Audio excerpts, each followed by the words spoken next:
The meeting to order. Roll call, please. Councilmember Smith? Here. Councilmember Wiggins? Here. Mayor Pro Tem Covencourt? Here. And Mayor Davies. Here. Everyone is present. Thank you. Thank you. Our invocation tonight will be offered by Chris Frost from the Tehachapi Mountain Bible Church.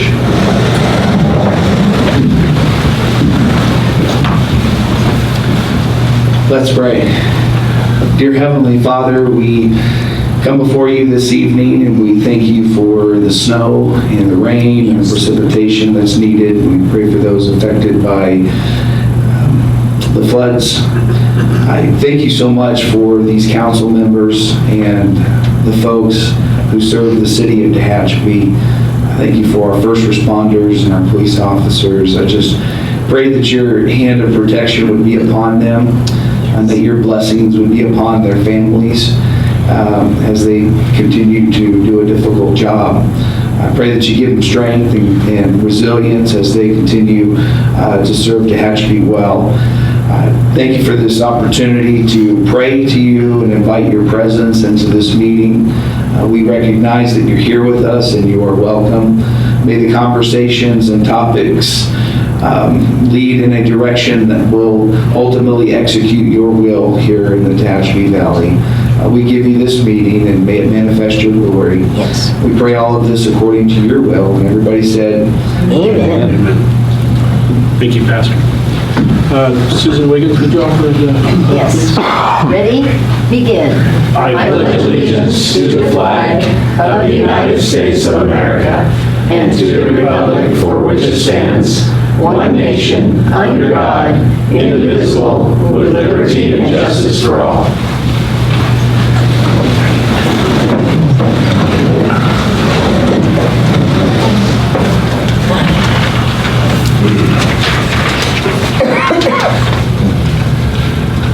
consent agenda, opportunity for the public comment. All items listed with an asterisk are considered to be routine and non-controversial by staff. Consent items will be considered first and may be approved by one motion if no member of the council or audience wishes to comment or ask questions.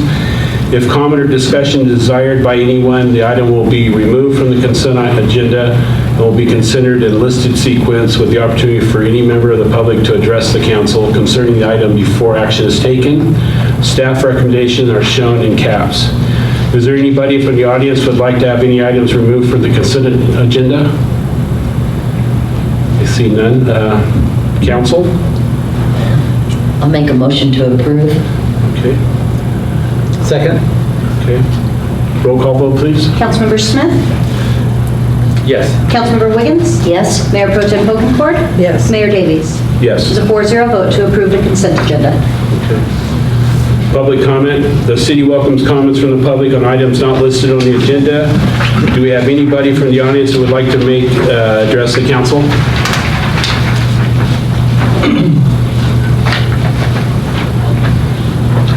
I see none. All right.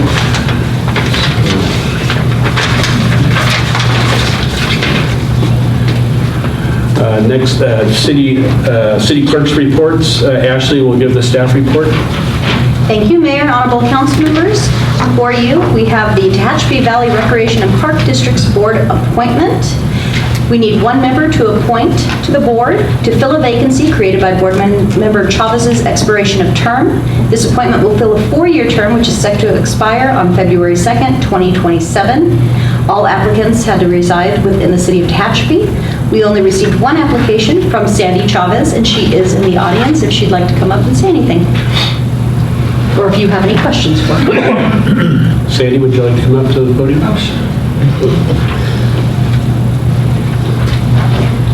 Good evening. Good evening. I had a whole lot here, but I absolutely have nothing other than to say thank you for the opportunity to serve the Parks and Recreation, which is very near and dear to me, for the next 4 years. Any questions? Mike Davies? No. Tables have turned now, huh? Sandy was my boss when I first started reffing many years ago, so now the tables turn, so no, it's awesome. Corey, you know, they all know. But Thank you great. so much again. Does anybody from council have any questions for Sandy? just the fact that she said it all right there, Yeah. near and dear to her heart. It is. And I would make a motion that we appoint her to another position, or to another term. I'll second that motion. Roll call vote, please. Councilmember Smith?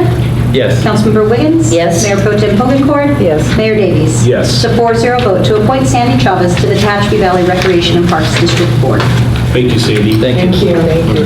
That's a position that it tends to rotate. People get on and then they get off after a while. You need a break. You need a break from the referees, I know. Well, it's nice that you wanted to serve another term. Yeah. That's what I think that's important. It's always been a pleasure to work for her. I know she has to deal with the parents, and always had a lot of positive things said, about you, Sandy, when you're involved, and same with you, Corey, how the Parsons is running, so good job. Thank you. Development Services Director reports. This way. Honorable Mayor, council members, I have several items for you today. If I can get myself organized here. Sorry. Not mine. This is awkward. Okay. The first item I have tonight is a public hearing relating to the Tehachapi Red Apple Tract addendum to the general plan environmental impact report, general plan amendment number 2201. Pre-zone the subject property to C3 and annexation number 86. So that's a lot. Let me try to break that down for you. About a year ago, the property owner for 21501 Tucker Road, which is the 10-acre parcel located in the northwest corner of the intersection of Tucker Road and Red Apple, they're catty corner across from the Round Table, approached the city and applied to annex that property into the city. It is bounded on two sides by the city limits already. So we started that process, and I want to thank the applicant for their patience with us. There are quite a few steps to an annexation. It's been quite a few years since we've brought one before you all, or taken one to the local agency formation commission. And so tonight we take step 2 in this process. The City Planning Commission heard this item a couple of months ago and made a recommendation that you take on the following 4 activities associated with that annexation. The first is recognizing the environmental work done associated with CEQA. So in this case, we had a general plan environmental impact report produced in 2012 that looks programmatically, looks on a big picture level of the environmental impacts associated with implementing our general plan. The general plan, just as a reminder to you all, not only looks at how it provides the big picture for what's in the city limits, but also provides a picture of the city's sphere of influence, which is in essence a second boundary that's larger than the city limits that attempts to estimate what we think the long-term size of the city will be with future annexations added. And so that addendum produced that work. So in this case, we have to do environmental work when we do an annexation. That's required under the law. So what we prefer to do is to consider it in light of the environmental document done for the general plan to see if that annexation aligns with what we thought would occur in the 2012 general plan. So that's what we did. That environmental impact report addendum was produced. It does make that conclusion. And so one of the action items for you guys tonight is to consider that. The second item is a general plan amendment, designated number 2201. This property was designated in the general plan as rural general. We think it is better designated as a commercial use because it's surrounded by commercial uses. And so that's a better fit. And so in order to affect that, we do need to modify the general plan. And so that's also up for consideration.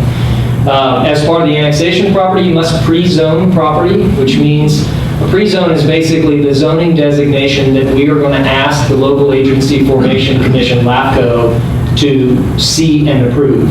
And if they approve the annexation, then that's the zone it takes when the annexation is finalized. So that's what pre-zoning means. So in essence, you are designating zone that property subject to LAFCO's final actions. Lastly, the annexation itself, and that's the actual process of you guys instructing staff that you agree with the concept of the annexation, instructing us to apply to LAFCO so that they can do their job.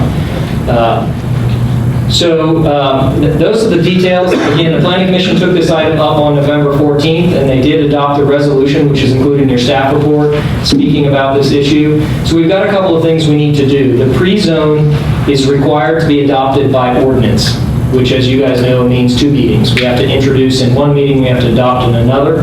So tonight, I'm going to ask you to do 2 things. One is to adopt a resolution of the City Council of the City of Tehachapi approving general plan amendment, which we did circulate that amendment to every property within 300 feet. We sent them a mailing. And you'll open a hearing in a moment here, and we'll take testimony on that item. And then we also ask you to find that none of the conditions described in California Environmental Quality Act Section 15162 are present, and I can explain that in greater detail if you want, but that's the minutia of the law related to CEQA. And then secondly, I'll ask you to introduce by title only an ordinance relating to the zoning code pre-zone that I spoke about. So maybe at this point, that's an explanation of what we're doing. We can go ahead and open the public hearing and gather testimony, and we can go from there. Okay. So we're going to open a hearing. Notice of public hearing correspondence. Tori, when was this public hearing notice published? It was published in the Tehachapi News on January 4th, and we did not receive any correspondence. Okay. Thank you. Our staff report, Jay, you'll give the staff report on this? So that's what I just provided for you? Yeah, so we just did that? Yeah, Okay. so I think we can see if there's anyone in the audience. that Okay. wishes to Do we have any speak. public comment from anybody in the audience concerning this item? I see none. Any comments from the council? Susan? Well, before we go to council comments, if we have no further public comment, I suggest you close the hearing. Okay, thank you. Yes, sir. Close the hearing. Okay, do we have any comments from our council? Phil? No, it's very straightforward, and I think it'd be proper that it be annexed into the city. Okay. Kogi? No, thank you. Okay. Yeah, like to see this happen. You know, that property's been there for a long time. Let's, do something with that site if we can. Yes, sir. So if I might make the recommendation, so 2 steps. So the first one would be, may I recommend that you all adopt a resolution approving the general plan amendment and finding that none of the conditions described in CEQA Act Section 15162 calling for a subsequent environmental impact report or negative declaration have occurred such that no further environmental review is necessary. So, Okay. I'll make that motion. That's on item 2, correct? Item 2 of the recommendations? yeah, so I'm going to, because It's sort of out of order. There's the EIR and then this one, which... it is 1 and 2, technically. So Okay. if you go back to the stat, you scroll up a little, Tori, just to clarify. So I listed those in 4. That action will handle items 1 and 2. Okay, so moved. Second? Thank you. Okay, roll call vote, please. Councilmember Smith? Yes. Councilmember Wiggins? Yes. Mayor Pro Tem Hogankort? Yes. Mayor Davies? Yes. So 4-0 vote to adopt the resolution as presented. And then the second item that I'd ask you to consider is to introduce by title only an ordinance of the City Council of the City of Tehachapi amending the City of Tehachapi zoning code to pre-zone the property located within the City of Tehachapi's sphere of influence. So that will be the first step. In the next meeting, I'll bring back the adoption of this item. And if you guys choose to adopt that pre-zone, I will also ask you to tell me to go apply to LAFCO. So hopefully that sequence makes sense. That would be my recommendation. So we'll make a motion to introduce and... Oh, should I read the title only? Oh, I need to read the title of the ordinance. Sorry. I'm sorry. Go ahead. So after item 3 of the recommendations is done, at the next meeting when we adopt You would the complete ordinance, 3. then we'll go to LAFCO. And then 4, yeah, and then I'll ask you for 4. That's right. So the ordinance number, read by title only, is an ordinance of the City Council of the City of Tehachapi amending the regulating plan of the City of Tehachapi zoning code to pre-zone properly located within the City of Tehachapi's sphere of influence. So moved, as read by title only. Okay. So, Second? okay. Roll call vote, please. Councilmember Smith? Yes. Councilmember Wiggins? Yes. Mayor Pro Tem Hogankort? Yes. Mayor Davies? Yes. So 4-0 vote to introduce the ordinance by title only. Thank you. I believe that's it, Jay, or was there Well, I've another? got more for you. Another Okay. item, but that's the end of that item. Yes. Okay, all right, so the next item. Okay, very good. Next item on the agenda is adoption of an ordinance amending ordinance number 1906-753 and Tehachapi Municipal Code Section 1504-160. So, as you'll recall, at the last meeting, or I guess this was, when did we do this last? End of December. End of December. It's been a month now. We brought to you the modification to the building codes and adopting the 2022 California Building Code, as well as adopting the Kern County modifications as presented. So you introduced that ordinance, and tonight we are asking you to adopt that ordinance.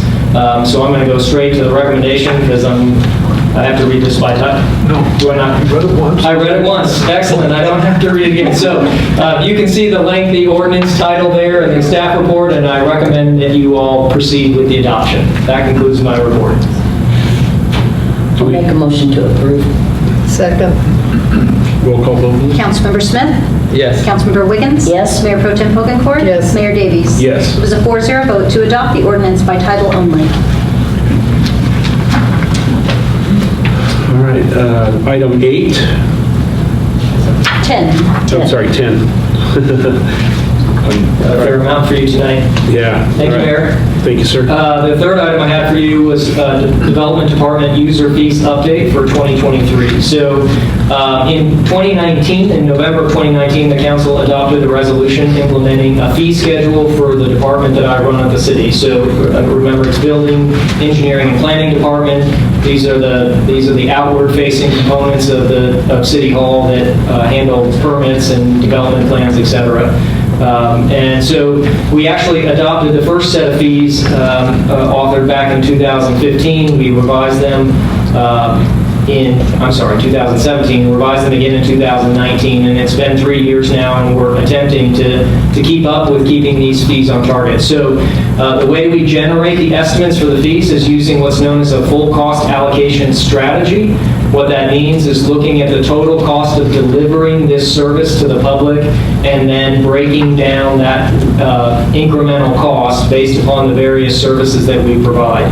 And so there's a lengthy set of calculations that go into it and a lot of work on our staff's part to take a look at how much time on average it takes them to execute anything from a permit to replace a water heater all the way up to a planned development like a Sage Ranch.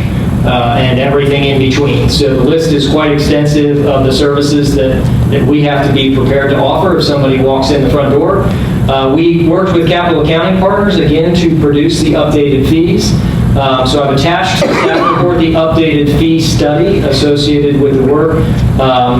Again, they're based on a full cost recovery program with one exception. Hopefully you guys will remember back to 2019. Each time we do these, there's a handful of fees that we present where the cost of providing the service is way more than the actual work is. The example I put in here is the real cost to permit a temporary banner for somebody for 30 days is like $120, but that's like more than the banner's worth. And so it doesn't make any sense to charge that. People will just not come and ever get the permit. And in certain cases, we're more interested in compliance than we are in making sure that we capture every dollar. But again, the council has a longstanding request of staff that we make development pay its fair share, and so that's why, in general, we do suggest that you have us collect the full cost. But included in the staff report is a list of the specific types of permits where I make a recommendation to you that we collect less than the full cost fee. You may legally do that under the laws associated with the fees, and then I provided some information there. They're the simpler items. For instance, residential electrical simple, plumbing simple, mechanical simple. These are a new water heater, a replacement air conditioner, a new electric stove, the kinds of things that you ought to get a permit for safety reasons if you're living in your house. But we don't want you to kind of look at how much our fee is and go, well, I'd rather just do this myself and not bother to have anyone check to make sure it's done correctly. So those are my recommendations there. An analysis is provided by capital accounting partners on fiscal impact associated with this action. What they did is they aggregated the total number of permits we issued in fiscal year 21-22 and then calculated what we charged versus what we would be charging under this new fee program. That's included in the staff report, so you can get an idea of what these updated fees would do in terms of revenue generation for the city. So with that, I'm not going to go through the list of fees because it's 6 pages long, but if you have any specific questions, I'm happy to answer them. My recommendation is that you adopt a resolution of the City Council of the City of Tehachapi adjusting, extending, and establishing fees for planning, engineering, and building services. That concludes my report. Thank you, Jay. Thank you. Do we have any comments from the audience? Is there any comments from council? Just a comment, Phil. So like our sewer and water fees, we have to have an engineering report that provides a nexus to what we're charging a customer for water or their sewer rate. And we can't be making money on that. Now on this, in other words, the fee should basically cost for the service with a little more for capital improvement or Yes, sir. expansion down the Yep. line. Now this, I'm very happy to see these are reduced rates down the line here. In some cases, no, in some they're up, some they're down. So if you see red, that's typically an increase. I don't see any red, it's all black and white. Yeah, Where are we at? But I was just looking down the Oh, list yes. here. yeah.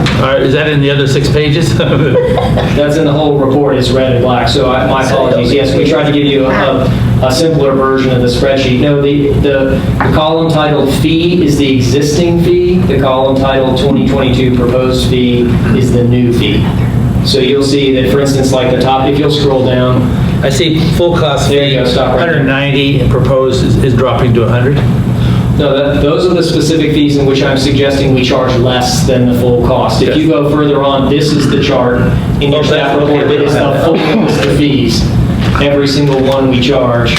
Some are going down. In general, the fees are going up. By the way, this takes into account changes in wages, changes in the estimates of time it takes us to do a given work. There are probably 20 or so new fees based upon types of work that we're doing now with changing laws that we didn't know about 3 years ago. So this is the reason we bring this to you every 2 or 3 years is because my world changes so frequently that if you let this go and you don't keep it updated, you'll find yourself significantly subsidizing development work within the city of Tehachapi. The primary payers of these fees are developers. The primary payers are not residential households. About 90% of these fees, and I'm estimating that number, I didn't actually do the math, but the vast significant portion are from major developers. Hovanian, every single new house they bring in, they're paying $3,000, $4,000, $5,000 for the permit to construct that house. And so we want to make sure we get that number correct. Otherwise, the taxpayers of this community are subsidizing that effort. The planning department, almost all of those fees are associated with new businesses coming to town, the Chipotle's of the world or the Walmart's of the world. And we, again, you guys have, for years, have asked us, and we agree with the principle that development should pay its own way. Right. So, does that clarify? Yes, thank you. Okay. So in other words, the regular homeowner, let's say they re-roof, they don't pay these fees. It's just the developers They do. that come. There is a re-roof fee for a residential house in here. For select ones of those, and again, that was the caveat I'm attempting to clarify, was for certain ones, we suggest we lower the price simply to make the permit approachable, because we don't want a permit cost that is dramatically out of balance with the cost of doing the work. So that is the fees that were listed in the staff report. But no, these apply to anyone that comes into our office for a permit. But I was suggesting to you that the majority of the revenue we're getting are not from single-family homeowners who are doing a re-roof for a solar project or something like that. It's the majority of the revenue comes from major development. Okay. Thank you. Thank you, Jay. And then this 6 pages, all of this, if someone wants to see it, it's on our website. As soon as approved, yes. We have the current one is on the website, has been for years. Yeah. And we maintain it there. Yes, sir. Okay, satisfied. Do we have a motion for item 10? I so move. Second. Okay, roll call vote, please. Councilmember Smith? Yes. Councilmember Wiggins? Yes. Mayor Pro Tem Bokencourt? Yes. Mayor Denines? Yes. It was a 4-0 vote to adopt the resolution as presented. Thank you. Thank you, Jay. City manager reports. Thank you, Mayor Davies. Just one thing this evening. We have a new mayor, as everybody is very aware, and we have coffee with the mayor this Thursday. So I know all 4 or 5 of you have been attending that event for several years now. It's very successful, reaching out and being able to listen to the public in a different venue than a city council meeting. But this Thursday, Mayor Davies, that'll be your first coffee with the mayor, and that's at the coffee shop on Mill Street. So hope to see everybody there on Thursday morning at 7:30. Great. Thank you. Do we have any reports from council? Mayor, Council Member Smith? Not tonight. Bogey? No. Sorry. Councilmember Wiggins? No, it's cold outside. Please, everybody be safe. I got a little black ice this morning on the freeway, and it caught me off guard, and I was okay, but I'll tell you what, wasn't really ready for it. I thought it was okay. So just everybody be safe out there tonight. I'd like to thank everybody for all their participation tonight, and council members and staff. And if we don't have anything, I'll close. Got closed sessions. Okay, we have closed session, so if we have anything to report, one of us will come back and report. Thank you, everybody.